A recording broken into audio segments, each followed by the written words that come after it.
par ta main puissante. Même si les océans se déchaînent, je les traverserai avec toi. Père, tu domines les tempêtes. Je suis tranquille car tu es là. Je suis tranquille car tu es là. En Jésus seul, je me confie. Il me donne force, calme et puissance. Même si les océans se déchaînent, je les traverserai avec toi. Père, tu domines les tempêtes. Je suis tranquille car tu es là.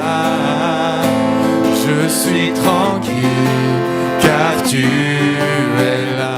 Même si les océans se déchaînent, je les traverserai avec toi. Père, tu domines les tempêtes. Je suis tranquille car tu es là. Je suis tranquille car tu es là. De marcher selon l'esprit. Et vous n'accomplirez pas les désirs de la chair. Il y a donc une marche particulière dans l'esprit où on est un chrétien correct, fidèle, où l'esprit en nous protège, où notre conscience est soumise à l'esprit et nous n'accomplissons pas normalement les désirs de la chair, nous ne mentons pas, nous ne volons pas, nous ne fraudons pas, etc. Nous avons une attitude chrétienne. Ça, c'est la marche normale de tout enfant de Dieu. Avec ça, on va au ciel. Alléluia. Maintenant, avec ça, on peut aussi rester assis sur sa chaise. Alors, il y a donc marcher selon l'esprit, selon le modèle de l'esprit. Et Tim m'a dit, maintenant, il faudrait traiter marcher par l'esprit. Alors, qu'est-ce que ça veut dire marcher ? Tous ceux qui ont fait l'armée savaient très bien qu'on chantait ce petit chant, que c'est marcher. C'est mettre un pied devant l'autre et recommencer. Il n'est pas dit s'arrêter. La meilleure façon de marcher, qui doit être la nôtre, c'est de mettre un pied devant l'autre et de recommencer. On chantait ça en marchant.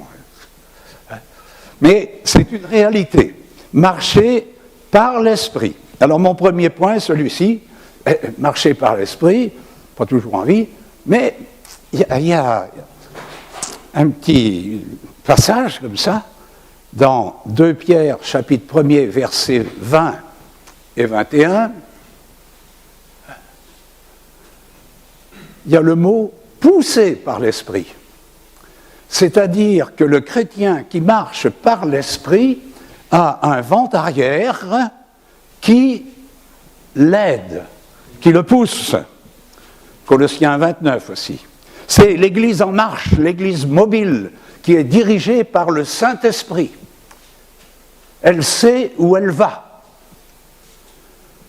Alors, il y a un passage dans Ézéchiel, chapitre 1er, versets 19-20, où on voit toutes sortes d'animaux, on ne comprend rien, ces animaux, ça ressemble à des hélicoptères, tout un tas de trucs. Mais ce qui est important, c'est de savoir qu'ils allaient là où l'esprit les conduisait. C'est-à-dire que le chrétien qui marche par l'esprit ne sait pas toujours où il va. Mais il sait qu'en lui, il y a une puissance, il y a un commandant qui le conduit dans la bonne direction. Nous avons dans 2 Chroniques un exemple extraordinaire d'un combat qui va s'engager avec Josaphat, 2 Chroniques 20, versets 15, 17, 20 et 22. Voilà, il y a une multitude qui s'avance contre eux, ils ne savent pas quoi faire. Alors, qu'est-ce que vous auriez fait? Vous avez mobilisé les chars et tout ça, là. Hein? Lui, il va se tenir devant Dieu, il va prier. Et vous savez ce qu'il va faire? Eh bien, il va mobiliser les louangeurs.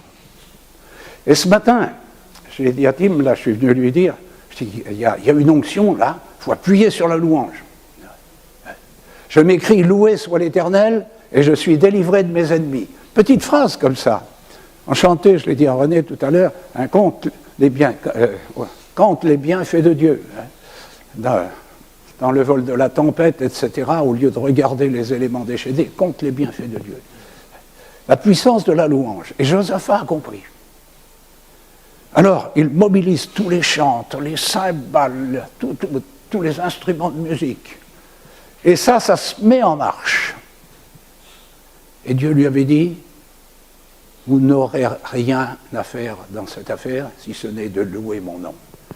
Et beaucoup de chrétiens sont vaincus parce qu'ils prient, et ils ne comprennent rien.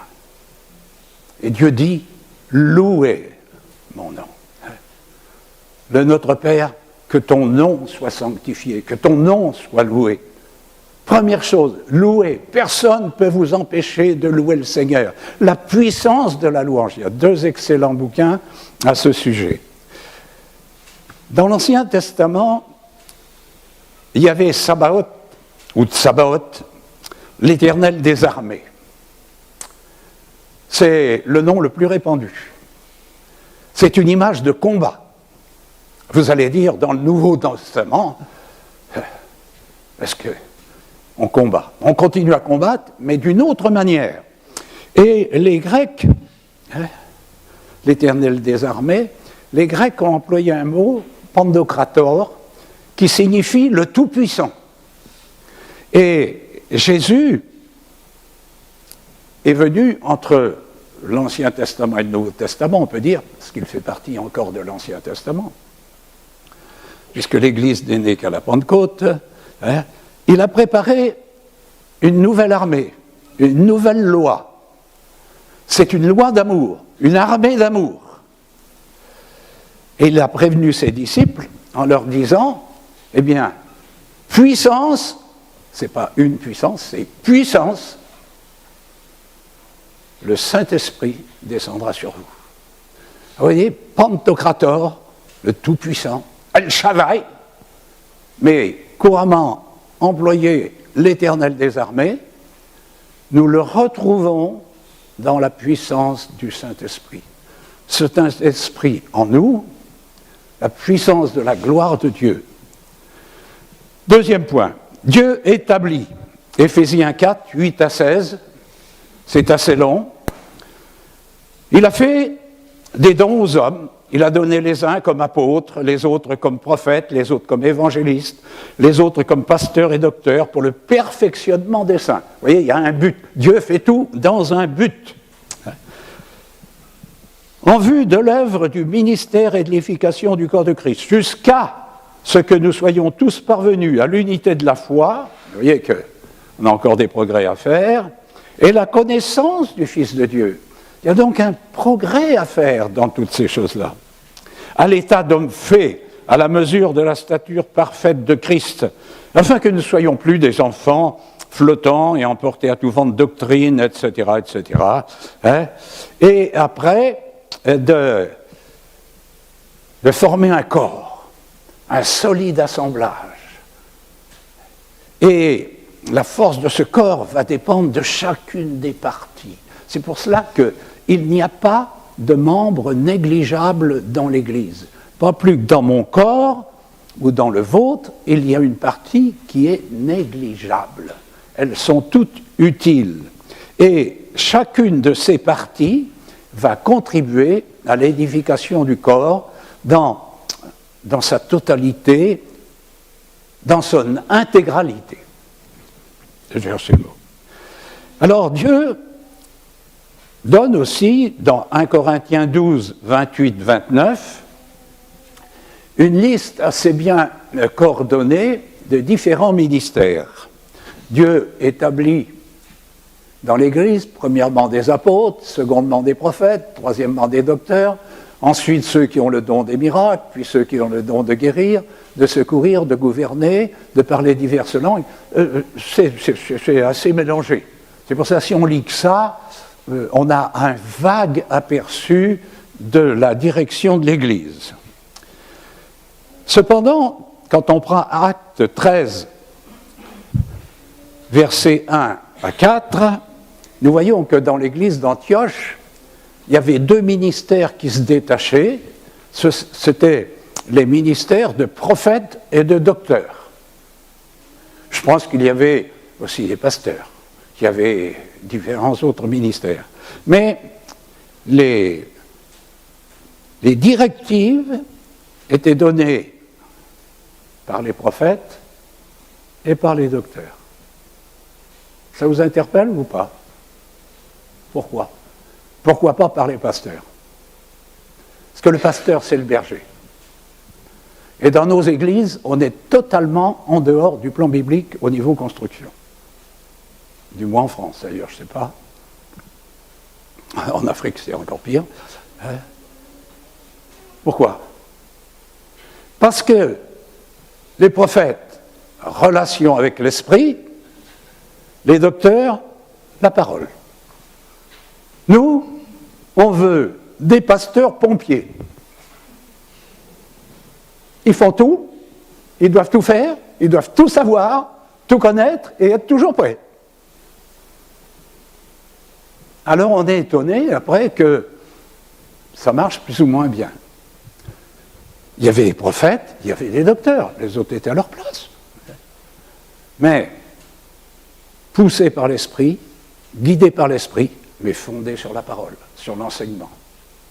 Ce matin, j'apporte un message. Ça fait 2 ans qu'au groupe de maison, je vous enseigne sur les dons du Saint-Esprit, sur les ministères, sur tout ça. Vous entendrez encore là des choses que vous avez entendues. Et quand je vais faire le 4, là, l'étude biblique sur charismatique, oui ou non, il y aura certaines choses qui seront redondantes, mais relativement peu. J'ai essayé quand même traiter des sujets comme ça, vous savez, on peut les étudier pendant 2 ans. Alors, voilà, donc ces ministères, ils n'étaient pas les seuls, mais toujours, rappelons-nous, le fondement, la parole, relation avec l'esprit, qui nous fait comprendre la parole, et les autres ministères. Alors, qu'est-ce qu'un ministère?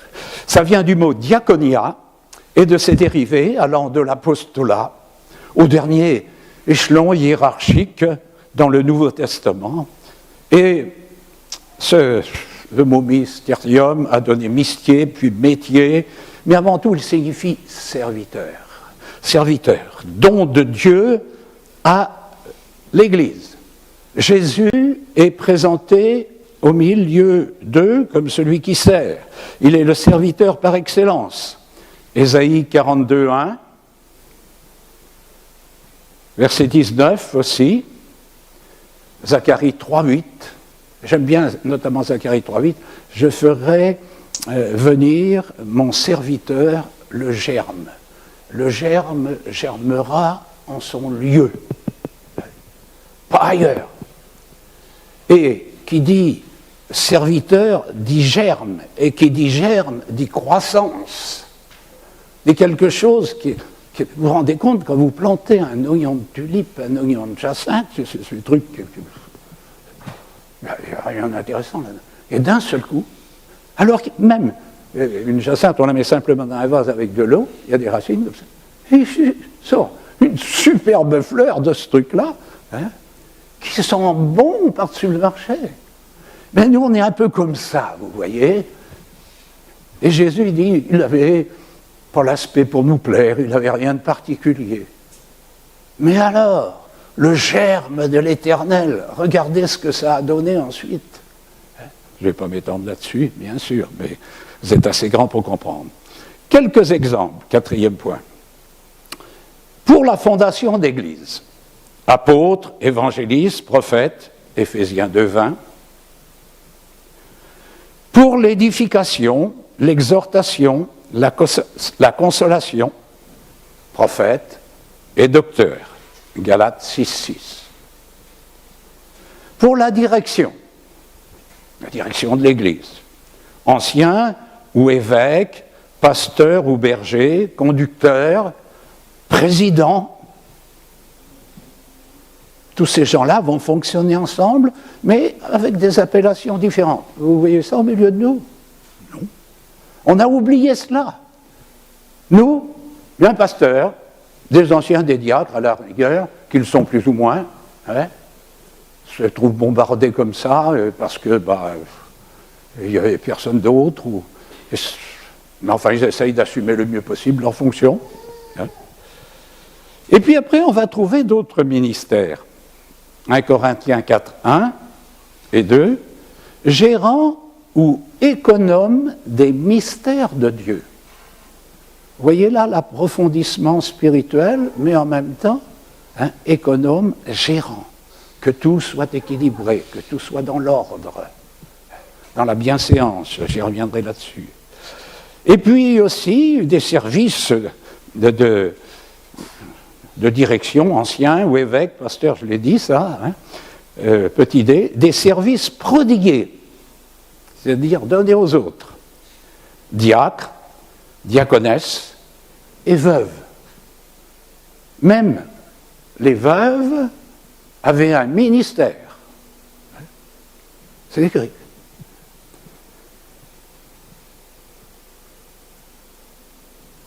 Gérant économe des mystères de Dieu, j'ai dit ambassadeur. Éphésiens 6:20, 2 Corinthiens 5:19-20. Ambassadeur, c'est-à-dire à l'extérieur, envoyé à l'extérieur. Architecte, constructeur, des gens qui construisent l'Église, je ne parle pas du bâtiment, mais qui construisent dans chaque chrétien les cellules de maison, les choses comme ça. Et ça, c'est l'architecte aussi, qui va regarder l'ensemble et dire chaque chose à sa place, bien coordonner tout cela. Ouvrier avec Dieu, ne travaillons pas tout seuls. Matthieu 20, verset 1, 1 Corinthiens 3:9. Et puis, pour que l'armée soit véritablement une armée, il faut des soldats. Alors, dans 2 Timothée 2:3, il est parlé des soldats de Jésus-Christ. Des soldats. Il faut des soldats, de ceux qui combattent. Et on voit que tout cela, peu à peu, ces gens-là ont des droits différents, mais ils sont un. Ils ne forment qu'un corps, qu'une unité. Une armée, il peut y avoir l'armée de l'infanterie, l'armée de l'air, la marine, la gendarmerie, tout ça. Mais c'est la nation. C'est elle qui combat tout entière. Mais dans tout cela, il y a des gens, pour l'intendance, heureusement, parce qu'il faut manger, il faut amener les munitions, tout ça, c'est un corps qui fonctionne. C'est une armée en marche. Dieu n'est pas un Dieu statique, il est un Dieu en marche. Et ceux qui exercent ces ministères ont des droits et des devoirs différents, bien sûr, mais ils exercent ces ministères et ils sont pleinement reconnus comme tels. Lorsque Paul appelle les anciens d'Éphèse à Milet, on a su de suite qu'il envoyait. On n'a pas cherché pendant 3 jours qu'il fallait envoyer. Non, dans Acte 20, verset 17. On a su lesquels. Ils étaient connus. Dans 1 Thessaloniciens 5, versets 12 et 13, on savait qu'ils devaient être honorés et respectés. Dans Hébreux 13, 17, il est dit de respecter les conducteurs. Et puis, dans 1 Corinthiens 10, 31, tout cela servait à quoi?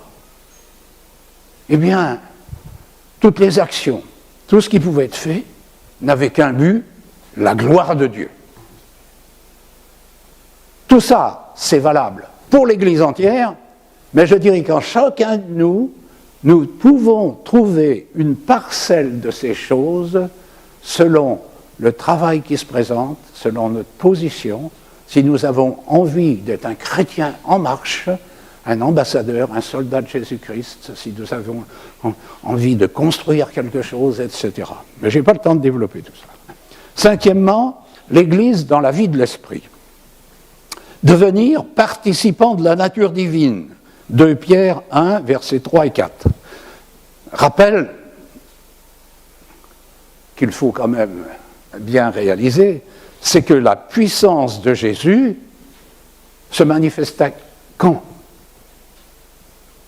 À sa naissance. Quand ? Lors de son baptême. Baptême d'eau, mais l'Esprit descendit sur lui. Baptême du Saint-Esprit.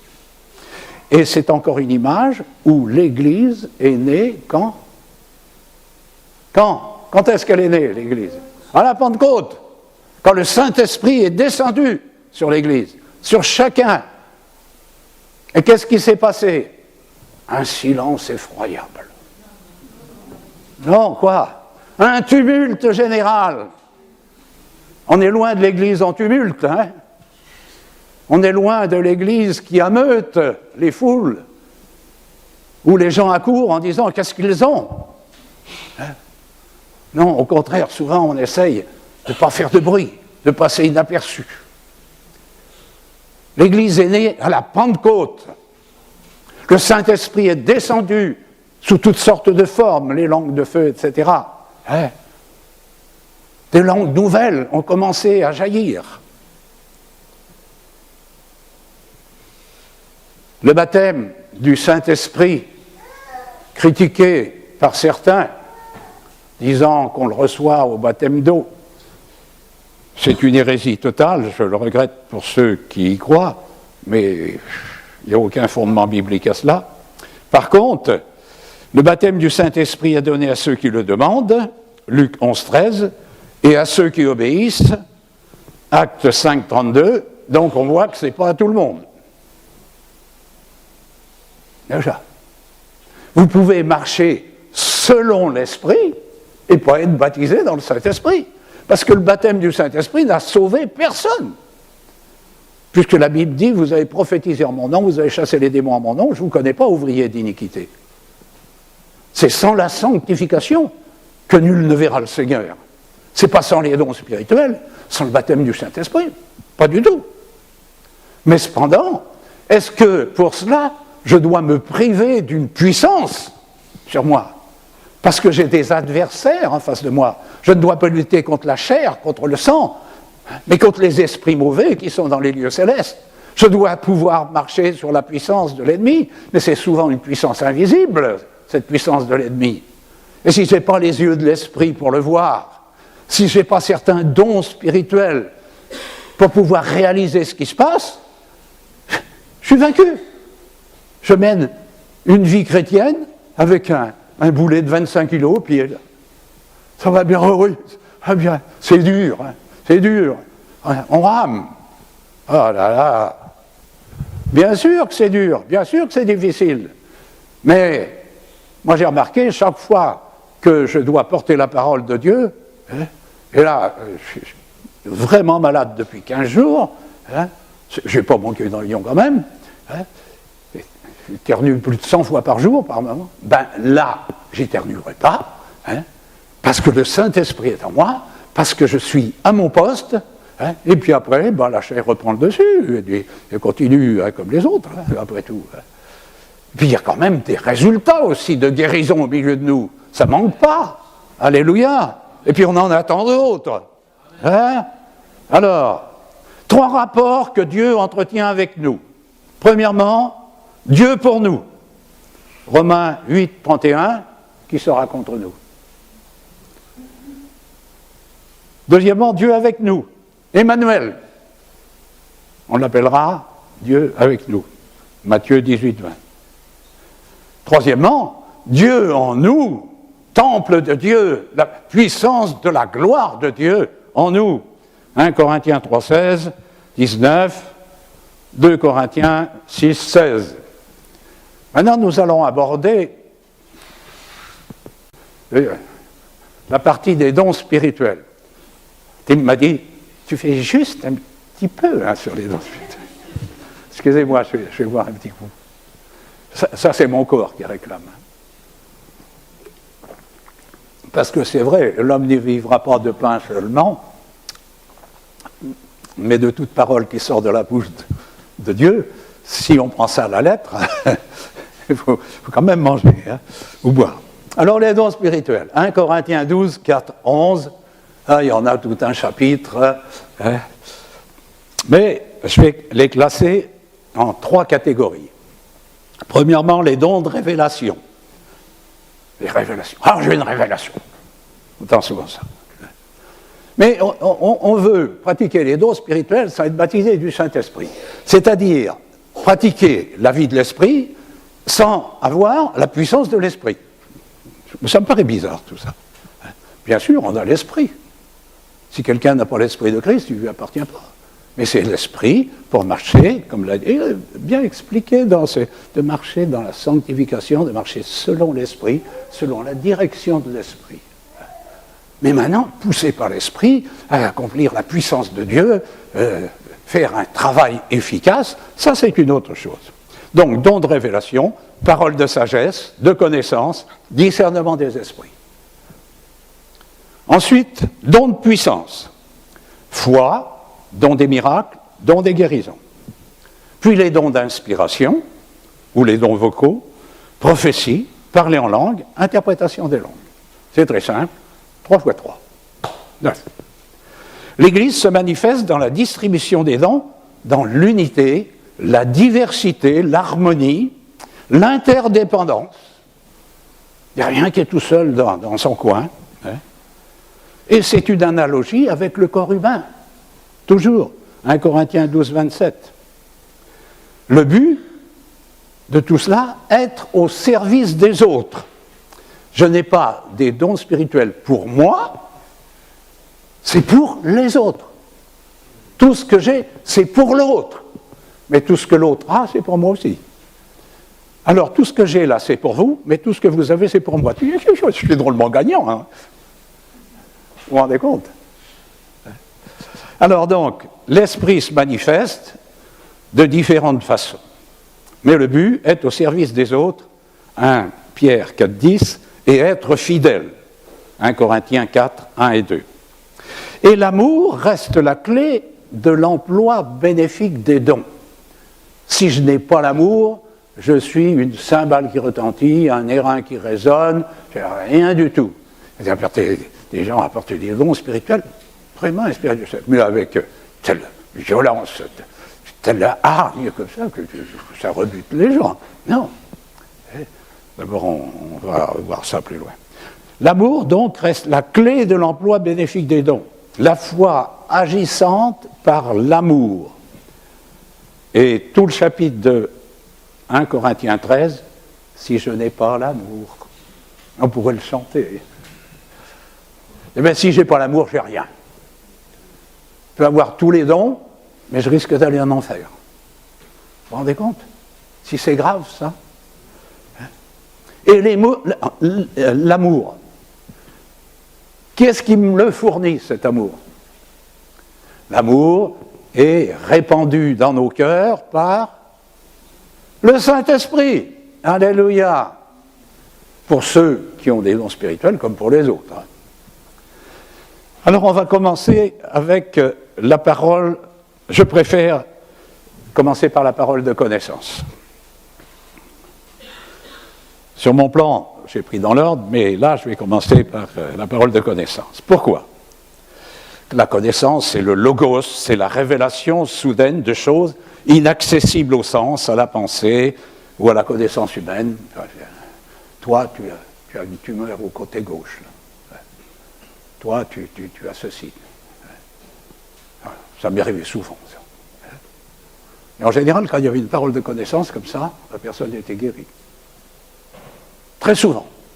J'avais après, quand je passais dans les églises, une lettre, et dire, vous savez, la parole que vous avez parlée, c'est vrai, j'avais telle boule et tout ça, j'ai passé la radio, c'est parti. Gloire à Dieu. La parole de connaissance, donc, c'est quelque chose, c'est une faculté, c'est pas une faculté, c'est un don. Jésus et Nathanaël. Je t'ai vu quand tu étais sous le figuier. Ben, c'est une révélation, bien sûr. Élisée, il y avait l'armée du roi de Syrie qui assiégeait Israël, et à chaque fois, le roi de Syrie dit, quand on arrive, là, ça y est, il n'y a plus rien du tout.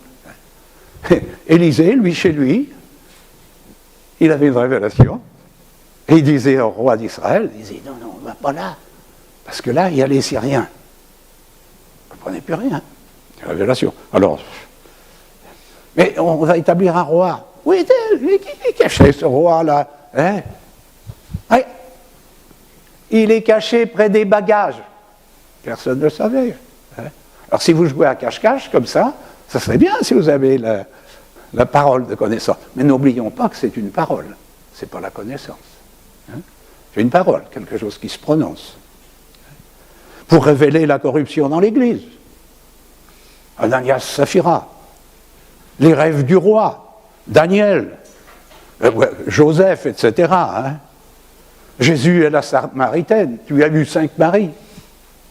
Celui que tu as, c'est pas ton mari. Alors vous voyez que la parole de connaissance, c'est quelque chose de très commun, mais de très percutant.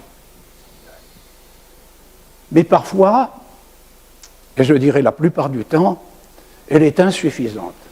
Il y a peu de dons qui sont capables vraiment de fonctionner tout seuls. Qu'est-ce qui va être utile à la parole de connaissance? Dieu va révéler un fait. Et puis moi, je suis là. Tu t'en vas sur le chemin, là, mais attention, là, il y a un précipice, là, il y a un danger quelconque. Ah ben oui, c'est guère. Maintenant, qu'est-ce que je vais faire? Débrouille-toi. Non, c'est là qu'intervient un deuxième don, c'est la parole de sagesse. La parole de sagesse qui n'est pas la sagesse humaine, ni une amplification de la sagesse, mais une parole donnée à un moment donné, un moment particulier. Alors, où elle est passée, la parole de sagesse, ici. C'est la révélation surnaturelle par l'esprit d'un fait concernant un dessein présent dans la pensée de Dieu.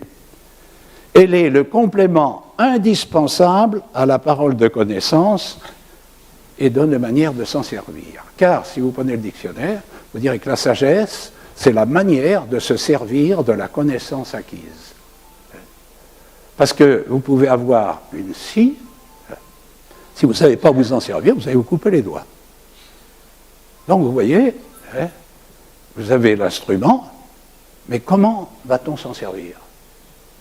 J'ai un don spirituel, comment vais-je l'apporter? Si je l'apporte mal, ça peut détruire. Si je l'apporte bien, ça peut construire. Alors ça, il y a la sagesse normale. Déjà, au niveau sagesse, je parle du jugement de Salomon, toujours. Il y a un enfant qui est mort, un enfant qui est vivant, 2 femmes qui revendiquent la maternité. Alors, qu'est-ce qui va arriver à Salomon? Quel don va-t-il avoir? Oh, vous pouvez parler, hein? La sagesse. Une parole de sagesse ou une parole? Une parole de sagesse? Non. Non, il a utilisé simplement sa sagesse particulière que Dieu lui avait donnée. Parce que s'il avait eu un don spirituel, il aurait eu une parole de connaissance qui lui aurait désigné la vraie mère. Vous voyez? Mais comme il était sage, il a usé d'un stratagème pour pouvoir trouver. Mais il n'y avait pas de don spirituel. Et sans don spirituel, on arrive à faire des choses. Mais avec les dons spirituels, c'est plus précis. Alors la manière de se servir de la connaissance acquise, c'est la révélation par l'esprit des plans divins, présents ou futurs. Oui, futurs. Un miracle de Dieu. Souvent, quand il y a des problèmes pour guider les hommes, convaincre un récalcitrant de sa mission divine. L'ordre, la conduite à tenir dans le culte, car j'ai reçu du Seigneur ce que je vous ai enseigné. Alors tu peux passer là, Exode 3.10, Actes 26.17 et ainsi de suite. Et dans Amos 3.7, car le Seigneur l'Éternel ne fait rien sans avoir révélé son secret à ses serviteurs les prophètes. Voyez, la parole de sagesse, rappelez-vous toujours, la manière de se servir de la connaissance acquise. Dieu me donne une révélation, il y a ceci, qu'est-ce que je vais en faire? La manière dont vous allez aborder la personne. Le Seigneur m'a montré qu'il y a ceci. Eh bien, vous savez que si vous n'avez pas à ce moment-là une parole de sagesse pour accompagner la parole de connaissance, le résultat n'est pas obligatoirement probant. D'où la nécessité de demander au Seigneur la parole de sagesse. Troisièmement, le discernement des esprits. Parole de connaissance, ouais, c'est ça.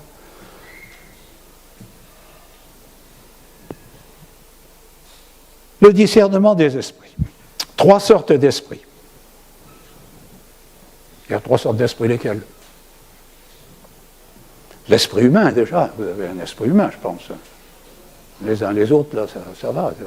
Vous ne l'avez pas oublié dehors. Il y a l'esprit de Dieu. Et puis après, il y a les autres. Avec les 2 premiers, avec le premier déjà, on a certains problèmes. Avec le deuxième, on en a beaucoup. L'esprit de Dieu.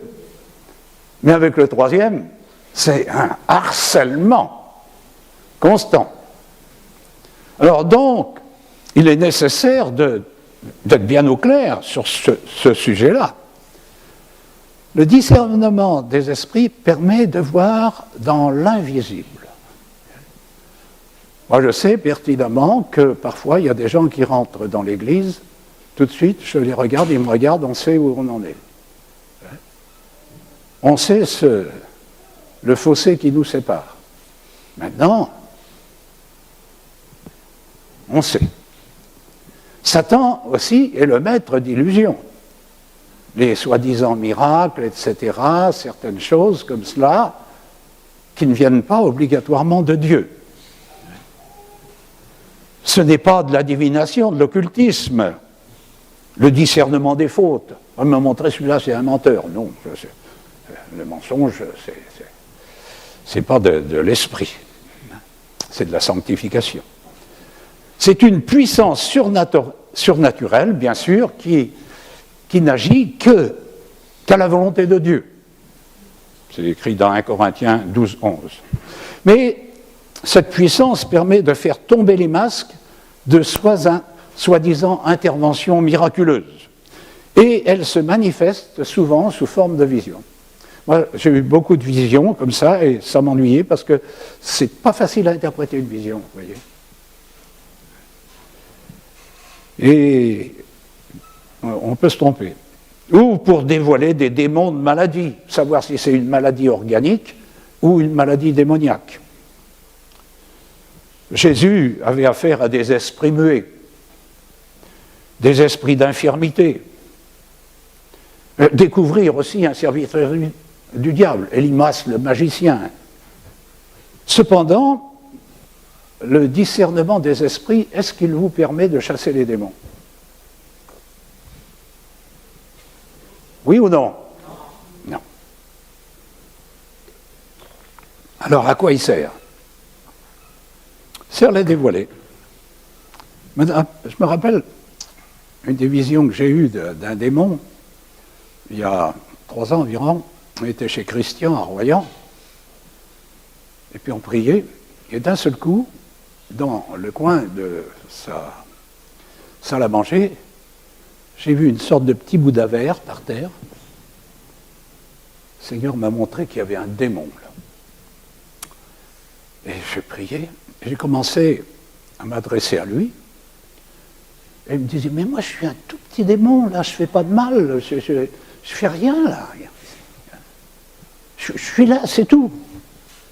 Et alors, au nom de Jésus, on a prié, on a chassé ce démon. Et puis c'est tout. Ça s'est passé comme ça, il était obligé de s'enfuir. Le plus petit chrétien baptisé dans le Saint-Esprit a le pouvoir de chasser les démons. Voici les miracles qui accompagneront ceux qui auront cru, femmes compris, en mon nom. En mon nom, ils chasseront les démons. Il les envoya avec le pouvoir de chasser les démons. Et l'Église actuelle est plus basée sur l'imposition des mains que sur le fait de chasser les démons, c'est-à-dire, par exemple, de penser une plaie d'un gosse qui est tombé dans les graviers sans avoir enlevé les graviers. Et on est étonné des résultats. Il ne faut pas voir des démons partout, mais il faut les voir où ils sont. D'où la nécessité de ce don. Quatrièmement, le don de foi, qui est un don de puissance, bien sûr. Et c'est un don passif, qui permet de recevoir les miracles des autres dons de puissance. Il est basé sur la connaissance et peut avoir un pouvoir déclencheur. Déjà, le don de foi est utilisé par les patriarches qui bénissaient leurs enfants. Que tu sois loin de la rosée du matin, etc. Lisez toutes les bénédictions d'Abraham, de Jacob, d'Isaac et tout ça. Voyez, tout ça. C'était le don de foi, ils croyaient que les choses allaient se faire. Et ça, le don de foi, je vous encourage à le demander. Il ne produit rien, apparemment, mais il déclenche tout. C'est vrai que si vous n'avez pas la foi, même pour apporter une parole de connaissance, faut la foi minimum. Mais le don de foi, c'est quelque chose de particulier. C'est ce qui vous permet de vous asseoir tranquillement au milieu des lions où on vous a jeté, et puis d'attendre le petit jour, tranquillement. C'est ce qui permet à 3 jeunes Hébreux d'être dans une fournaise ardente et de rien ressentir. Il y a beaucoup de dons de foi d'exprimer dans la parole de Dieu. Pierre et Jean à la porte du temple, on va dire ils ont un don de guérison, mais un don de guérison, on va dire là, je n'ai ni argent ni or, dit Pierre, au boiteux de la porte du temple, mais ce que j'ai, je te le donne. Au nom de Jésus-Christ de Nazareth, lève-toi et marche. Il lui tend la main et se lève, et il marche. Don des guérisons, oui.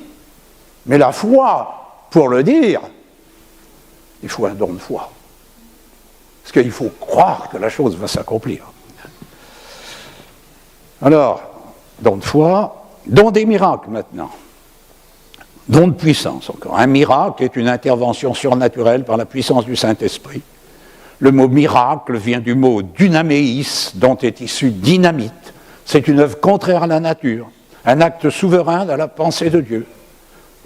Le jus de raisin transformé en vin, c'est un miracle? Non, c'est une loi naturelle. Mais de l'eau changée en vin, ça c'est un miracle. Gloire à Dieu.